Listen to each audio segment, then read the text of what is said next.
9 वर्षांनी होणाऱ्या पुणे महानगरपालिका निवडणुकीला अवघे 5 दिवस उरलेले आहेत आणि प्रत्येक उमेदवार आपापल्या परीनं जोमानं प्रचाराच्या तयारीला लागलाय।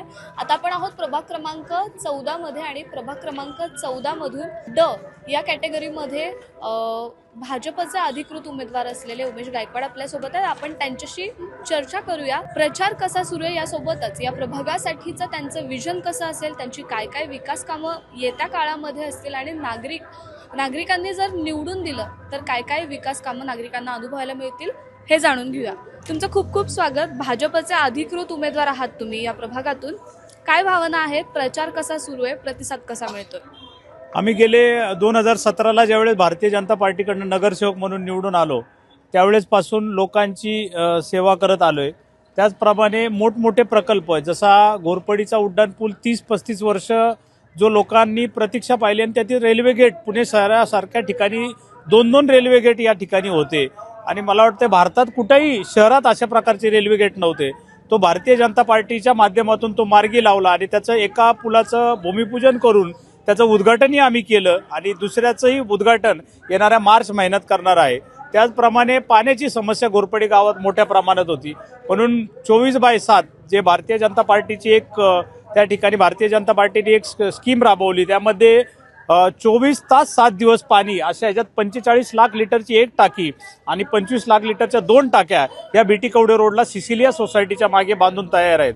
त्याचप्रमाणे आपण पाहत असाल की नॉर्थ मेन रोड आपल्या पुणे शहरात सर्वात जास्त ट्रॅफिक असणाऱ्या भागापैकी एक येतो आणि त्याचं वाइंडिंग करणं, त्याची ट्रॅफिक त्या ठिकाणी डिफेन्सकडनं जागा ताब्यात घेणं, प्रायव्हेट लोकांकडनं जागा ताब्यात घेणं, रिव्हर डेव्हलपमेंट असेल तर पहिला पुणे शहरातील पहिला टप्पा मुंडवा ते बन गार्डन झाला। त्याचप्रमाणे रिव्हर रोड असेल की ज्याने जेवढे रोड आपण त्या ठिकाणी करू तेवढे रोड त्या ठिकाणी डायव्हर्जन होईल आणि ट्रॅफिकची समस्या कमी होईल।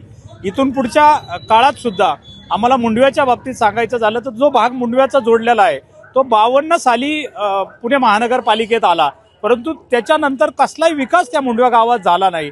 कारण आम्ही त्या गावातच मी स्वतः राहिला आहे आणि त्यांनी कोणताही प्रकारचा विविध लोक त्या पदावर होती, कसलाही विकास न करता एक साधं खेळायचं मैदान, एखादं गार्डन ज्येष्ठ नागरिकांना फिरण्यासाठी सुद्धा त्या ठिकाणी नाहीये आणि अशा प्रकारचा भाग त्या ठिकाणी आलेला आहे।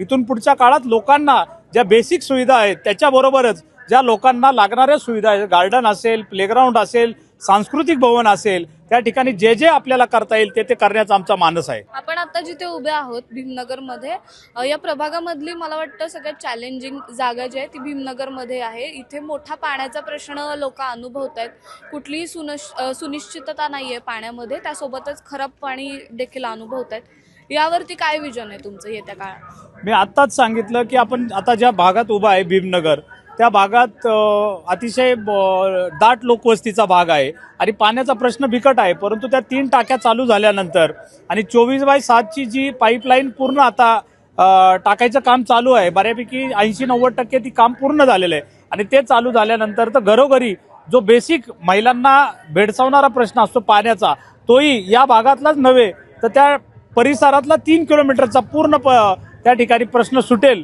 ज्याप्रमाणे आता मुंडव्या कोरेगाव पार्क आणि बीटी कवडे रोड भागातला प्रश्न सुटत आलेला आहे आणि त्याचप्रमाणे आता या भागातलाही शिंदे वस्ती असेल, भीमनगर असेल, या भागातलाही येणाऱ्या काळात तो प्रश्न सुटेल एवढं मी या ठिकाणी सांगतो। त्या प्रभागातल्या नागरिकांना आणि मतदारांना पुणे मिरर आणि सिविक मिररच्या माध्यमातून काय आव्हान असेल?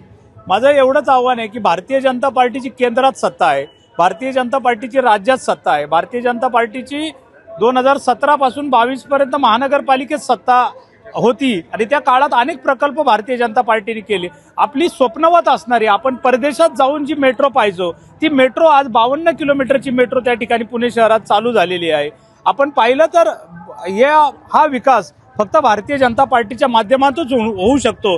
त्यामुळे माझं एवढंच सर्वांना सांगणं आहे की माझ्या मतदारांना सांगणं आहे की येणाऱ्या काळात भारतीय जनता पार्टी RPI युतीचे जेवढे उमेदवार आपले उभे आहेत त्या सर्वांना तसेच आम्हाला सर्वांना त्या ठिकाणी निवडून द्या। भारतीय जनता पार्टीची सत्ता आल्यानंतर आपल्याला चांगल्या प्रकारचा विकास या पुणे शहरात करता येईल एवढंच या ठिकाणी सांगतो।